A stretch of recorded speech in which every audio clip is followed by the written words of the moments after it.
I really want to explain again because it's very central to the narrative. Um, I'm talking about job quality here, and by this I mean earnings quality, labor market security, and the quality of the work environment. And now on the vertical axis, I show you the gap in the quality of the working environment between highly skilled and low skilled workers.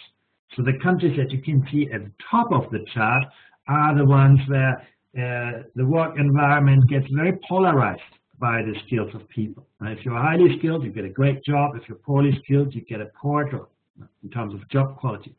At the bottom part of the screen, you see countries like Denmark, Ireland, or Turkey, where you can say, well, the job quality does not matter that much by the skills that people have. Now, at the horizontal axis, I show you the integration of economies in global value chains. And you can see very clearly in the chart, the more integrated an economy is, the more actively a country participates in global value chains, the more polarized the work environment gets. So you can really see that globalization does actually tend to reinforce, the impact that the skills have on the quality of the job market. Creates kind of winners and losers in the system. That's why we need to look at the distributional impact of global value chains as much as the aggregate impact. I'm going to skip that. And I want to actually look at the indicators which we studied to measure how well countries do on that. First of all, we look at the kind of share of low-skilled workers which a country has. It's very clear to participate in global value chains and to ensure that participation also actually ultimately leads to productivity growth. It is important that all people do have strong foundation skills. We look at the progress countries are making in terms of developing skills. And we look at the share of people who have advanced skills. Those are the skills that countries need to specialize in technological advanced industries. They relate to the quality of skills at the top end of the distribution. So that's the skills part of it. Let's have a look at some of the indicators on this. On this chart, you see the share of low performers in literacy and or numeracy.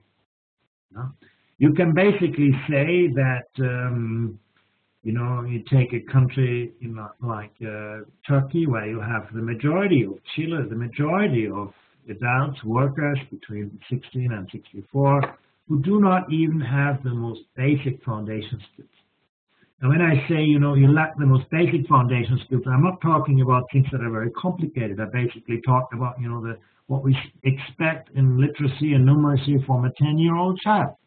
That's basically what we're talking about. And in total, in OECD countries, this is 200 million people. So 200 million people who will be challenged to participate in global value chains. It varies across countries. In Japan, it's 1 in 10. In Finland, it's still less than 1 in 5. But it's a significant share of workers who lack the most basic foundation skills.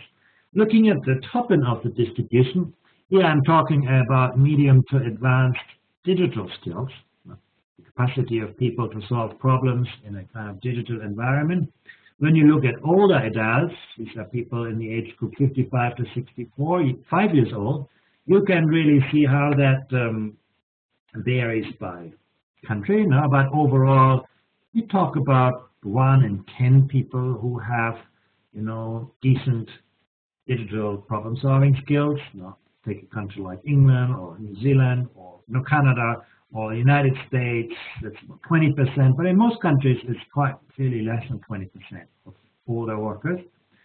And now you will tell me, well, that's the problem of older people not keeping up with technology. But actually, when you look at this among young people, 16 to 24-year-olds, you can see that things look better. Well, the bars are longer. But still, most countries, we still only talk about half of the young people, 16 to 24-year-olds, who have, reasonable to good digital problem-solving skills. At the high end of the skill distribution, there are also sort of quite big talent gap.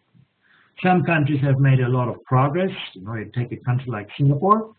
The older generation, did not benefit from very strong education, but the young people are ahead of anyone else across the industrialized world. On the other hand, you take a country like England, where you can see, the older generation did really well. You had close to 20% of people with advanced digital problem-solving skills, or at least basic ones, whereas in the young generation that has doubled, but grown at a much lower rate than across countries overall. So there are also sort of talent gaps at the high end of the skill distribution. What is important that we find that actually skills relate very much to the type of job that you get. For example, there is an important correlation between the employment share in high routine jobs, things that are easily digitized, easily automated, easily offshored, things that are sort of can be easily decomposed into routine job tasks, and the skills in literacy, in numeracy, and problem solving. Now, the fact that the correlation is negative shows you that the higher your literacy skills are, the less likely you are to get one of those jobs that is at risk at offshore. Same for numeracy skills, same for problem solving skills. For physical skills, it's the other way around. Doing work with your hands makes it more likely that you are in a job that is going to be composed of largely routine tasks. So again, you can see how skills protect people from the kind of employment that is less, future-oriented. That was the skills part. Let's look at issues around increasing participation in global value chains, and how successful you have countries been in extending their integration in the world economy and participation in global value chains. How specialized are they in advanced industries? We know that specialization in technically advanced industries is linked to value creation, is linked to innovation, is linked to productivity gains. The way we measure this is by looking at something that we call the revealed comparative advantage. That's basically to what extent your country is better in a specific industry relative to other industries in other countries. And then, of course, it's also interesting to see to what extent countries are moving forward on this or not. So how quickly has the revealed comparative advantage grown? Let's have a look at some data on this, and I think this is one of the most interesting aspects of the report, because what this data suggests in total is that there's a lot that countries can do to shape their specialization within global value chains through the mix of skills that they give individuals and the population as a whole. The first thing that you can see from the chart that I'm showing you here is that overall, there has been a trend towards increased specialization in technologically advanced industries. Now, when you see it, basically, I've ordered here at the top, you see low-tech industries, medium-tech, and then at the bottom, you see high-tech manufacturing, business services. You can really see that the density, there are more countries that have seen increases at the lower part than at the upper part. So you can really see that the world is shifting, or the industrialized world is shifting more to high-tech industries, which is good because we know those are about innovation, and this is where you ultimately make money. But I want to basically look at this in a little bit more nuanced way. One thing that our data also show that it's typically not about about having one skill or another skill. It's often about the combination of skills. You can see, for example, when you look at one standard deviation difference in the numeracy and literacy skills in a specific industry, you can really see that you raise that by one standard deviation, and you can see the change in exports can rise by 6-8%. You look at literacy and problem-solving skills, the gap is even faster. The last column is also important, and that's about having skills, having qualifications that are good in signaling the skills that people actually have. That's one of the problems, that there's often a lot of what we call unobserved variability in the skills of people. You get someone with a certain qualification, but still the skills that those people have may vary a lot. And actually, the less variability there is, the more that works positively in terms of impact. So now it's get a bit complicated, but I'm going to lead you through this chart quite carefully. First, again, revealed comparative advantage is an important concept, and what it captures is countries' specialization in industries within those global value chains. It's basically showing you the comparative advantage which a country has in an industry relative to other countries in all of the other industries. And I'm showing you 2 columns for every country. One is showing you how things change, that's on the left side, and then on the right side, how things are. Well, let's have a look at this in a little bit more detail. I illustrate this on the example of the United Kingdom. Let's look at the right column first. That's basically how things are. Now, when you see a white circle, it basically shows you that there's no advantage the country has. When I show you a green dot, it tells you this is where this country is better than other countries in the specific set of industries. And what you can see for the UK is there's no comparative advantage in manufacturing, but there is significant comparative advantage in the business services, particularly more complex ones, finance and insurance, real estate, renting of machinery, computer and related activities, R&D, and so on. So that's how things are. How things have changed. You can see that now in the other part, and there you can see actually when you look at high-end manufacturing, all red dots. Basically, you can see this is where a country like the UK has actually lost in comparative advantage. At the same time, it has gained in comparative advantage in finance, insurance, real estate, computer and related activities, and R&D. And now you can do that for all countries in this chart. But I want to introduce one important aspect in this, and that again is related to the skills of people. I show you now in blue the extent to which the skill mix which a country has is conducive to further extending the comparative advantage in a specific industry. When you see basically the blue sort of shading of a cell, it tells you in that industry, that country has the right mix of skills actually to further increase its specialization and advantage. So let's have a look through a few countries. The first group is the one where you don't see any blue. No? These are countries where the skill characteristics are generally insufficient to meet the requirements of advanced industry. You can see, the United States in that category. No? Basically, there's still a lot of advantages which the United States has. There are also areas where it has increased, but when you look at the skill characteristics, they don't seem to support further, comparative advantage and further specialization. Same holds for the United Kingdom, same holds for Turkey, Ireland, and Australia. You do have another group of countries where you can see there's a lot of blue and a lot of increase in specialization. Basically, those countries are one like New Zealand, like Korea, like Japan, like Estonia. They have, the talent pool that would potentially allow them, if they get other things right, to actually take more advantage in the industries for which you see that. And then you have countries here, for example, Slovenia, the Slovak Republic, Norway, the Netherlands, or Austria, that could do better in specialization in services. And yet others, Chile and Finland are examples that could do better in manufacturing. So basically what we have been able to do is we have matched the talent that countries have, the specific skill mixes that are needed in the industries, and match that against the opportunities these countries have. Again, green is where things have moved forward, the red is where things have moved backward, and then the blue circle shows you what the opportunities are in terms of the skills supply. Now, let's put all of this picture together and rank countries on this.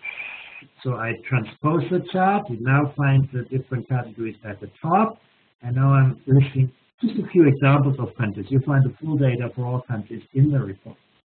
Let me start with the UK again. You could see that the UK does quite well in specializing in advanced industries, particularly services, I should say here. So I give the UK a green mark here, but actually in all other areas, we haven't seen very strong outcomes. You take Germany, Korea, Poland. These are countries that have seen increased participation in global value chains. They have captured over the years, last decades, a larger share in global value chains, and also they have seen good outcomes. When you look, for example, in Germany, Korea, Poland, social outcomes have improved. When you take the example of Germany, also an increase in employment, a decrease in youth unemployment. In Korea and Poland, increased productivity. So since generally these are countries where you can see they are taking a more active role in global value chains, and they are also delivering outcomes for their citizens, both in aggregate and distributional terms.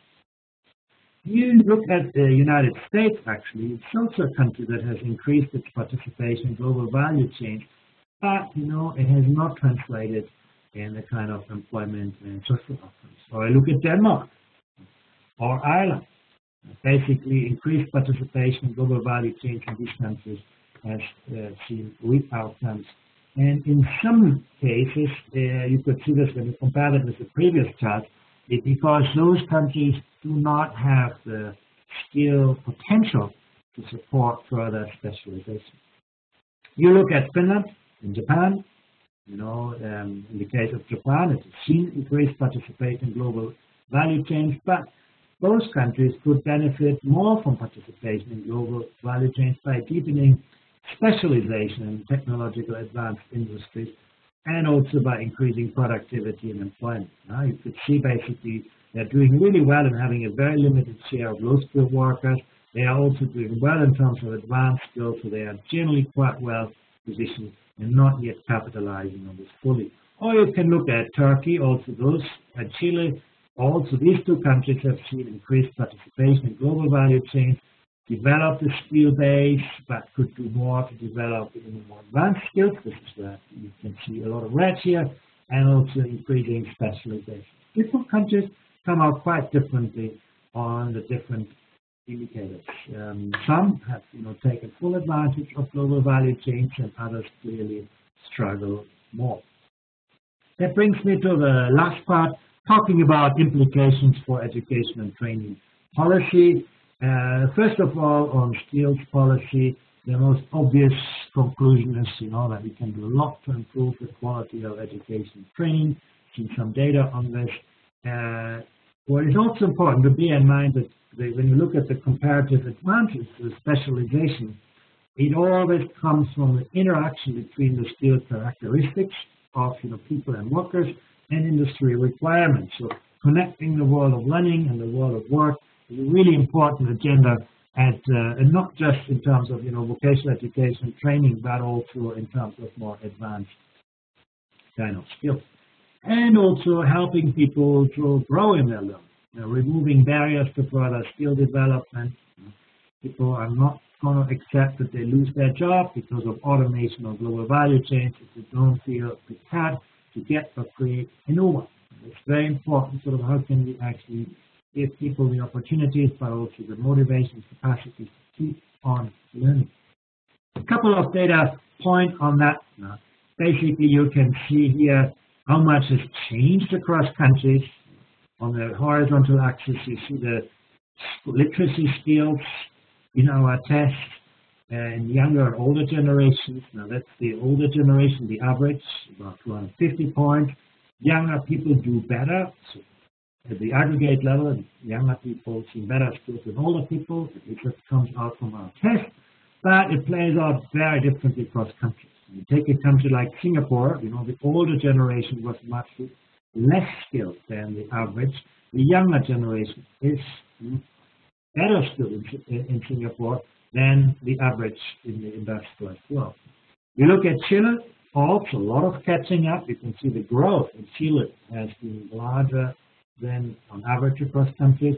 You take France, from below average to average. Then you look at Germany, also above average growth rate. But then you come to a country like Lithuania or New Zealand, United States, where you can actually see in the case of the United States, the older generation is much better skilled than the average worker, but the younger generation are falling behind.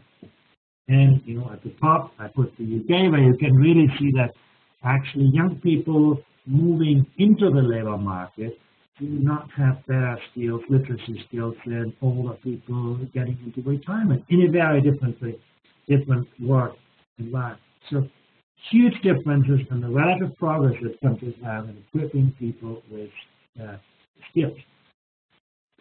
I mentioned the importance of continuing education and training. That is also a very, very important aspect of keeping people learning. But this chart shows you that where people have good skills, levels 4 and 5 on our literacy test, you can see they're actually quite active in extending their skills and participation in education training. But where people don't have foundation skills, they're also not doing much to, you know, continue to participate in education training. So actually, continuing education and training is not very good in, you know, filling skill gaps, but rather tends to reinforce initial skill differential. Those who need it most get the least out of it. And that, I think, is a very important part of the challenge that public policy has in individuals. It may also be, you know, individuals who didn't succeed in school, or who school has not served very well, may not be inclined, you know, to go back to the kind of learning environments that we offer them. So there are many reasons why this is like this, but it does show that there is need for us to do a lot better in continuing education and training. I mentioned the importance already that qualifications need to be reliable. And what I mean by this is that they should be good signals of the skills that people actually have. You can see actually that's not always the case. When you, for example, look here in the example of Italy, you can see that there's a lot of variability in the skills that people who dropped out of high school have. You look at the skills of high school graduates, and you can see also there huge variability. You look at the skills of university graduates, and you can see, yes, on average, university graduates in Italy are better skilled than, you know, high school graduates, but there's a lot of overlap, you know, when it comes to, you know, literacy skills, numeracy skills, and so on. And, you know, there's nothing sort of special to Italy. You look at this in the case of Japan, you can see the same pattern. Basically, qualifications often are not giving you a good, precise estimate of the skills people actually have at any one moment. And that's not a surprise, because you keep learning, you know, after you got your degree, and you keep forgetting things of skills that you do not use. So there are many reasons why it works like this. Another reason is obviously, you know, the quality of education may vary different, even for people with the same degree. But there's also huge variability across countries. You can see on the chart here that a high school graduate in Japan tends to have better skills on average than an Italian university graduate. And so also between countries, skills qualifications don't seem to be often a reliable indicator of the skills that people have. And that, you know, in the case of global value change is a real problem. Because if you walk across countries and you do not really know what the skills value of certain qualifications and degrees is, it's going to be much harder to work. And we can see that across countries. You know, I showed you Italy and the United States, but you can do that for many countries. You can see here basically the literacy proficiency by level of educational attainment for young people, 25 to 34-year-olds, and you can really see how this varies by degree, but also across countries. In all countries, you know, on average, people with a university degree, higher literacy skills for people with a high school degree, but again, the skills value of degrees can vary very significantly across countries. Here you have the percentage of young graduates from university with a very low level of numeracy skills, level 2 on our test. That's not, you know, the foundation level 1, but still very basic. And, you know, you talk about in some countries again, you know, these are university graduates, 30, 40, sometimes 50% of university graduates, you know, that have actually, and that tells you that as an employer, the degree does not necessarily signal everything that you are interested in. We also need to ensure that skills are being used effectively. Skills can enable countries to perform well in global value chains, but it's only the case if people are working where their skills are used well. And the issue is often here, how you combine, on the one hand, labor mobility, flexibility, at the same time, security for workers. Let me show you just one slide on this.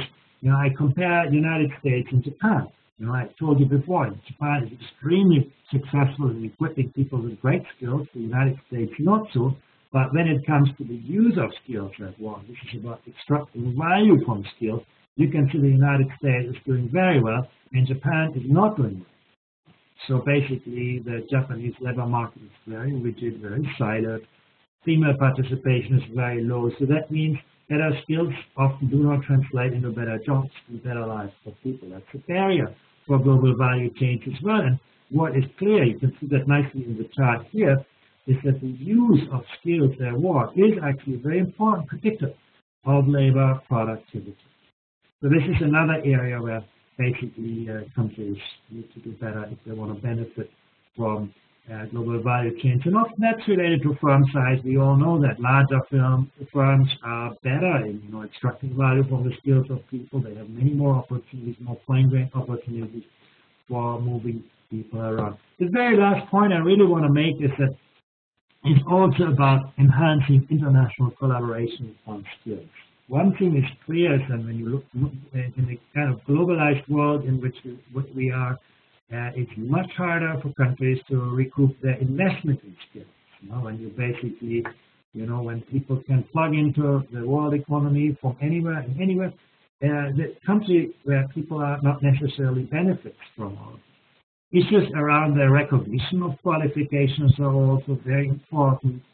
Basically, if we do not, recognize the skills of people, the qualifications of people across borders, harder for global value chains to work effectively, and those things are ones that sort of need to be addressed. I want to stop here so that we have enough time for your questions. Thank you very much. Andreas, thank you very much for your presentation. So we received quite many questions, and I'll start with the first one. Can you hear me well? Yes. Okay, so the first question is, we don't know yet the jobs that will exist in the future. Isn't it a bit risky to recommend specialization opportunities to countries? Yeah, I think this is a fair point. I think when I talk about specialization, I'm not necessarily talking about equipping people with a very narrow tailored skill set. I'm primarily talking about making sure that the skill mix is sufficient for people to capitalize on new opportunities. These are not very job-specific skills. I'm talking high level of problem-solving skills, a high level of literacy skills. Some of the social emotional skills that we know are very important for performance. So on the one hand, we need to be cognizant that global value chains are indeed very volatile. If technology changes, so things can shift very rapidly. So being adaptive, being responsive is a very important factor here. Okay, let me add another question, which has to do with the uncertainty about jobs in the future. So how do we connect education and work if we don't know which jobs kids will have to do in the future? It's a fair point. I think actually one of the mistakes that we have often made is that we have taken a very instrumental view on education. That we sort of think about, education is about,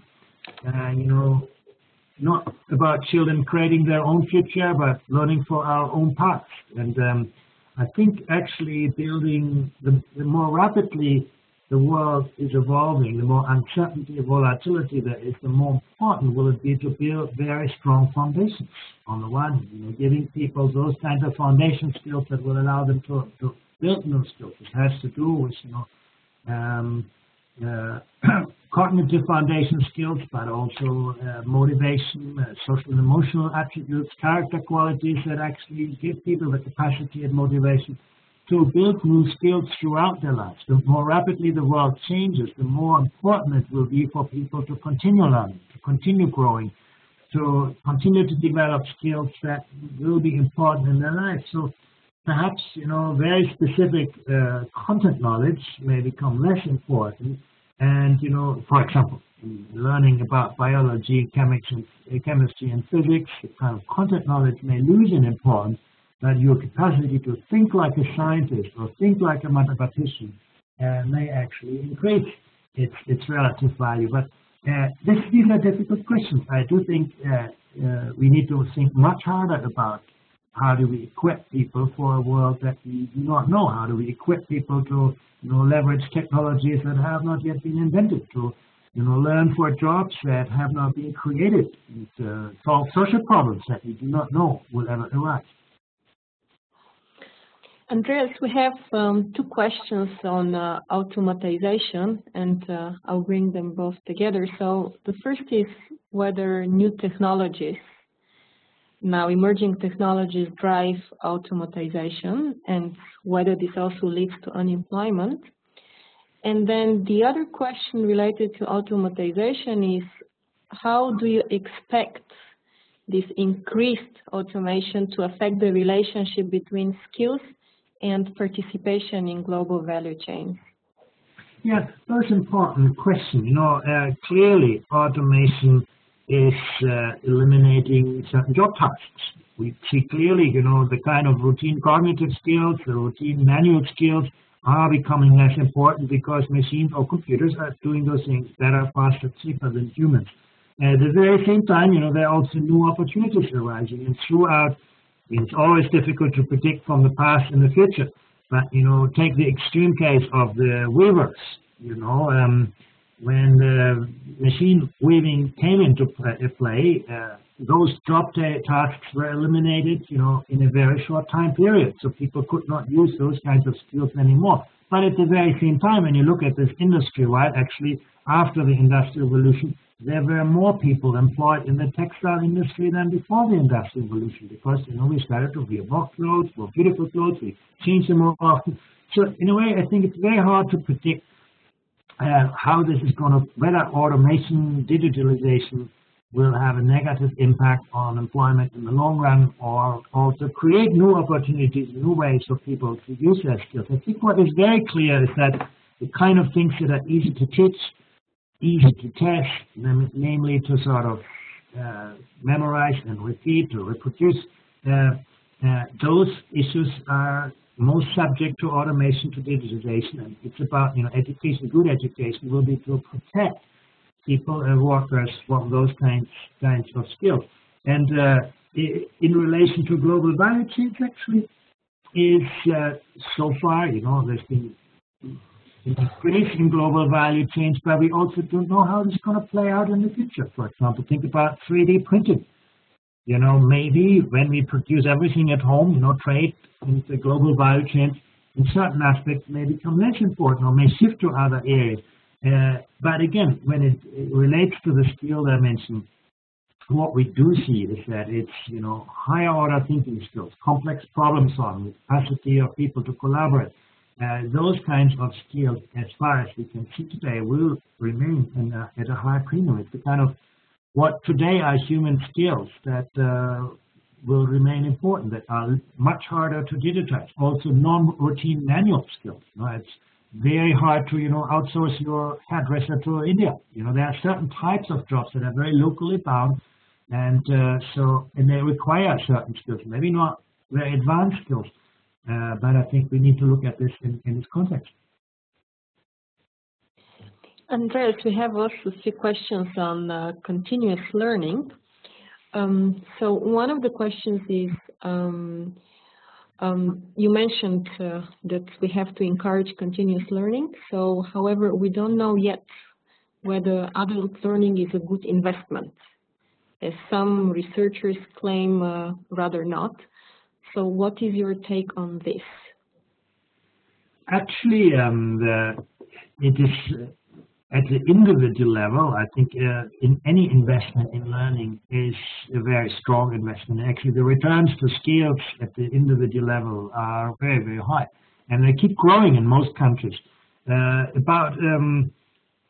So I think the question is more how we can provide more and better opportunities for people to build those skills, and also to build them in a way that adult learning actually recognize. You see, some of the problem may not be that people it's not related to the learning, but often we are not very good to recognize more informal forms of learning.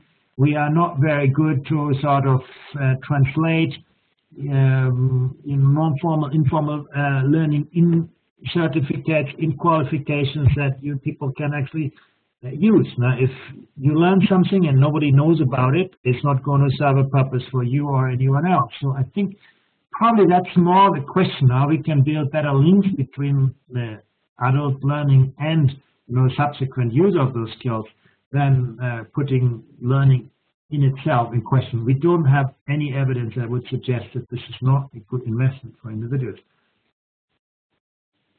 Andreas, thank you. Another question on skills. So can we show that there is a good return on investment for skills that we acquired in case these skills are not directly related to the daily job? Well, in a way, it's only skills that you use that will have a direct impact, on your employment, on your earnings. I think that is pretty clear. The question is, how can we increase that match between the skills that people have and the way they can extract value from this? There's also a lot of non-economic use of skills that we should not downplay. A lot of skills may not be used in a very narrow economic sense, but still create a lot of social value. But I don't think overall, I think it's about the skills that you actually, if you know something, if you can do something, but you're not using those skills, then obviously that doesn't translate into better outcomes. But I think there are many opportunities that people have in work and beyond work to actually deploy a very wide range of skills. And as you could see, I showed you the comparisons between Japan and the United States. Some countries are better than others in matching the skills that people have as opportunities to actually use them. So now a few questions about higher education that we received. So one is whether higher education should incorporate professional skills and training during the education course, or keep this rather for the industry and then for professional work, for the professional life. It's a question that really goes a little bit beyond the report. We didn't actually look into this specifically in the report, but I think anything that we can do to integrate the world of work and the world of learning in better ways to make learning more relevant is probably a useful thing to do. I mean, the distinction that we have between professional learning and academic learning was one that comes from a kind of, this kind of blue collar, white collar notion. And it probably doesn't reflect reality at the workplace anymore. Even if you're a professor in philosophy, now you have to manage projects, you have to manage people, and so on. And at the same time, if you are a car mechanic, you have to know a lot about, advanced electronics if you want to sort of stay in that industry. So I think even at the high end of the skills, we should probably try to build closer linkages between academic and vocational learning within and across institutions. And in fact, some countries have advanced in this quite well in building better bridges, at the level of for individuals and institutions. The notions that you can, have a dichotomy between academic institutions and academic learning on the one hand, and vocational institutions and purely job-related learning on the other, I don't think that's really reflecting the realities and needs of modern economies. Thank you. There is a question very specific on the master's level education, whether it contributes to developing a strong skill set at all. Again, as you could see from the data, there's actually a lot of variability of the skills of specific degree holders. So a master is not a guarantee for a high skill set, but certainly, on average, people with a master's degree will have better skills than people with lower qualifications. But again, I think we need to become better at recognizing the skills and putting less,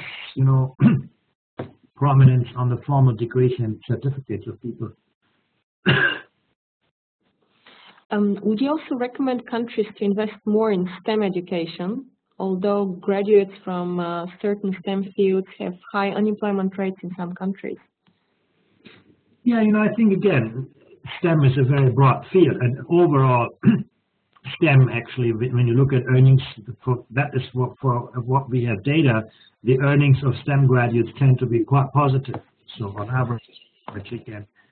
So it seems to be a good overall investment, but it depends also what we see increasingly, and this is actually what this report really finds. It's often a combination of skills, the kind of combination of cognitive, social, and emotional skills that actually makes people successful and that are valued in specific industries. And as the report shows, those skill mixes may vary quite a lot by different industries. Thank you, Andreas. We have really quite many questions, but time is also coming to an end. So I'll pick maybe around 5 more questions. So we have here a question regarding policies to improve cognitive skills. So does the Skills Outlook take any stance on whether early life education should be provided solely by the state or also by private actors? No, absolutely not. I think what we say is that early learning opportunities are very important, and this is particularly in relation to kind of social emotional development of children. But there are some countries in which government does a good job with this, and other countries where this is quite well done by. I think what is more important there is to have a good kind of system behind it, so that parents can rely on a good quality whatever institutions they choose for their children. So can you give some examples of regions or countries who are integrating well their education and skill systems to provide a strong flow of the right skills to industry? Yeah, there are many indicators which you can use for this. I mean, of course, the indicators of the Skills Outlook are a good way of studying this. You can see some countries, that was what this blue underlined cells really were telling you, where the skills, the talent mix of countries was very well aligned with the needs of specific industries. But you can also look at other indicators, for example, youth unemployment. Some countries that offer a good balance between academic and vocational education that have a high incidence and intensity of work-based learning tend to be a particularly good job and having a smooth transition from people from education to work. But there are different indicators that you can use to answer that question. Some of them are in this book.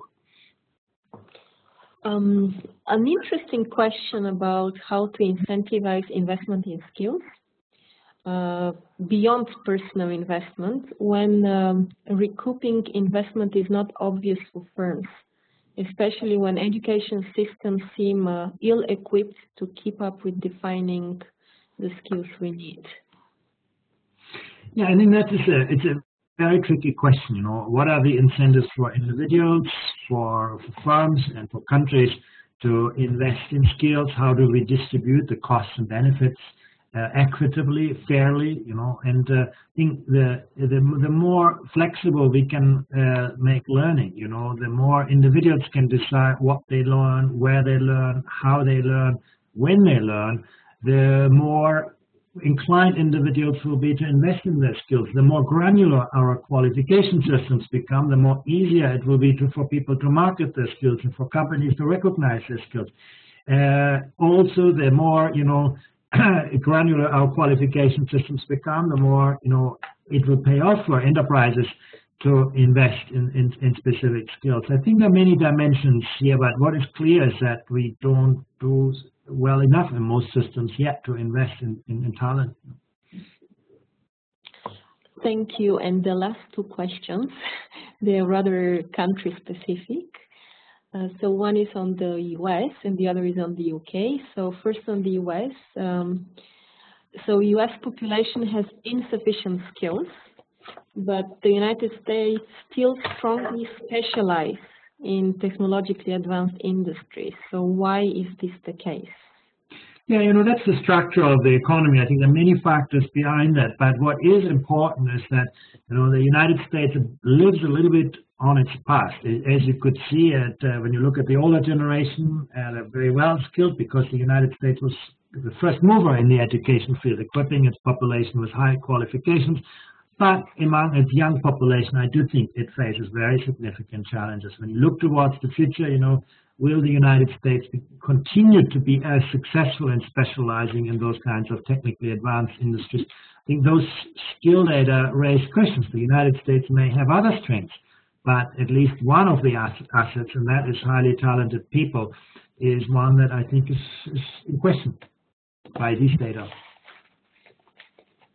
So the question on the UK is, what has happened for young people to have lower skills than older people, as you showed on one of your graphs? Well, it's not lower. They're about the same. I think, again, it's a country which did very well in terms of education some decades ago, but clearly education has not advanced as much in the UK as it has in other countries in terms of equipping more people with better skills. And I think this raises questions about, the future of education. Andreas, thank you very much. I hope you could answer most of the questions that the participants had. Thank you very much. And I would like to thank also everybody for the numerous questions. And we would be also glad to receive questions per email as well on the Skills Outlook. Thank you very much.